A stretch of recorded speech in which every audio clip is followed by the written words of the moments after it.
There are more than 25,000 inmates currently serving time in Oklahoma prisons, and each of them costs about $90 per day to incarcerate. Clearly, keeping people out of prison and making sure those who have done their time don't return is a good thing for them and Oklahoma taxpayers. Alisa Hines reports on a successful program available at the Francis Tuttle Technology Center that aims to do just that. Measure it, cut it, and put it together. Students in the Millrose Construction Trades program are learning new skills to better their lives. Devin Weaver is the instructor and says this program serves a different kind of student.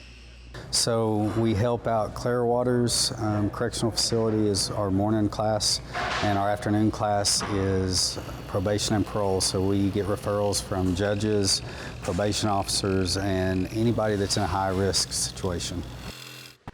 Like James Kingsbury, an inmate at Clearwater, who says the program is changing his life.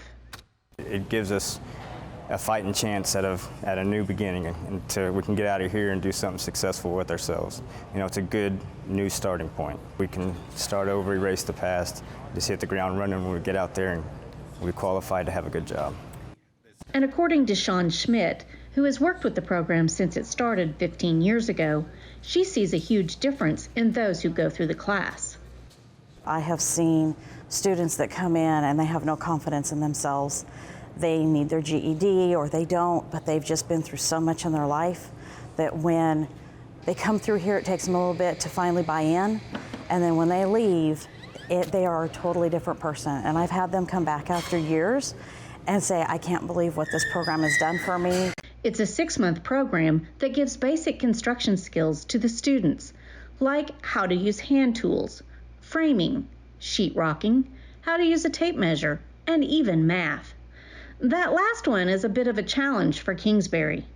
It's been a long time since I've had to use my math skills, so to speak, but they have the classroom in there, and it kind of brought everything back from high school, and it just took a while to get used to everything again, because you haven't heard those numbers in so many years that it takes a while to kind of readapt to everything.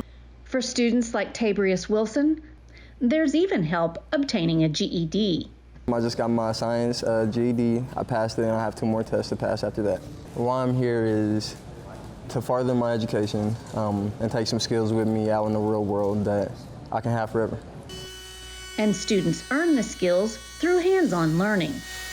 The reason we do a lot of small projects first, some of the bigger projects like framing and sheetrock, the tools they use is very narrow, so they don't get a lot of experience outside of just a few tools. Where on the small projects they use routers, sanders, nail guns, different types of nail guns, drills, impact drills, where if they're just framing, they pretty much use a circular saw and a nail gun. So they get a broad range of a lot of things in the construction industry. Now, Schmid says you have to have a passion to work with inmate students. You have to look past the barriers. A lot of people, all they see is what this person's done.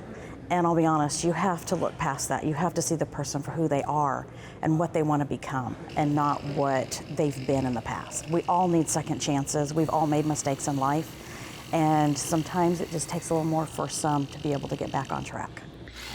The program has a high completion success rate, and according to Weaver, 88% of those who complete the program do not reoffend within 3 years.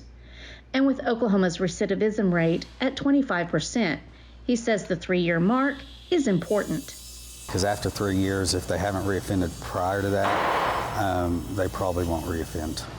So there's a real crucial window that as long as they stay out, they'll probably stay out. If the students are able to go out and make more money, provide for their family, they're less likely to continue to offend. So if they're able to get what they want out of life without doing illegal things, they'll be able to stay out of prison. And Kingsbury can't wait for his release and says he has one wish. I wish I would have started doing this a long time ago, because I would be a lot better at it by now and probably making really good money. Learning new skills to construct a better life and turn their lives around. Alisa Hines, the Oklahoma News Report.